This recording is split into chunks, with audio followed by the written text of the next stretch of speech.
Hi everybody, this is Josh Culp. We are learning Daf Shvui. We are on Daf Kuf Yud Chet of Masechet Bava Kamma. So first of all, Shana Tova to everybody. You're probably a couple days away from Rosh Hashanah when you're listening to this or watching this, and I wish you all a happy and healthy New Year and a year of success and continuing to study. And thank you for joining Daf Shvui and for learning with me.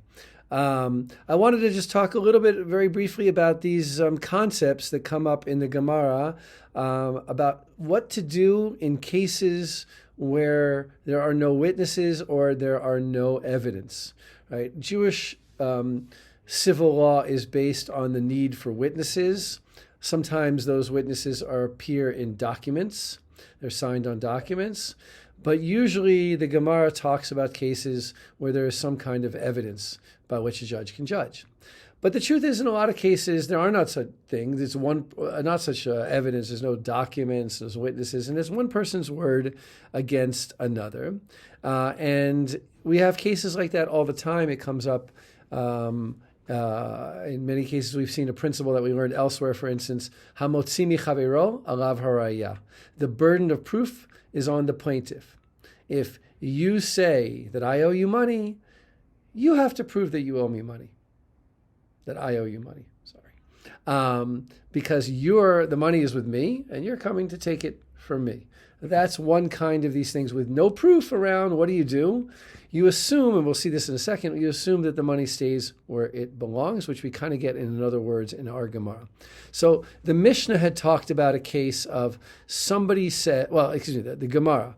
The Gemara, someone says, Maneri biadcha, you owe me 100 zuz. And the other guy says, I don't know. Now, there's no evidence there. There's no document. No one would say such a thing. You just show them the document. There's no witnesses. You just bring the witnesses. It's just one person's word against another person's word. Now, the background of this is if I come to you and say, you owe me money, like I just said, and you say you don't, then I can't get you to pay me money. Right? That's pshita, obvious. That's the principle of hamotzi mi chavero alav haraya. If I want to extract money from you, I have to prove my case. But this is not exactly that case. I come to you and I say, you owe me money, and you say, I don't know.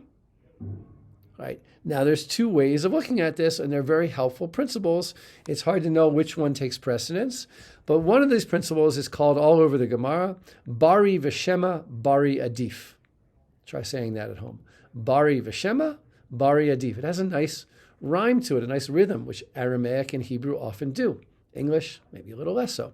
So if one person is certain and another person is uncertain, the certain person wins out over the uncertain person. That's a principle, not just for this case, but it could be a principle broadly applied in other cases as well. So if I say you owe me money and you say I don't know, I win. You owe me money because my bari, certain, trumps your shema, your uncertain. Now, Rav Nachman and Rabbi Yochanan have a different perspective. They say you're exempt. Why? Back to that same principle again. Hamotzi mi chavero alav haraya. The person who's coming to extract from their friend, the burden of proof is on them.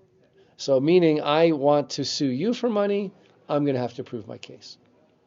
It's still helpful to keep those principles in mind oftentimes when you're learning other I didn't get that. Could you try again?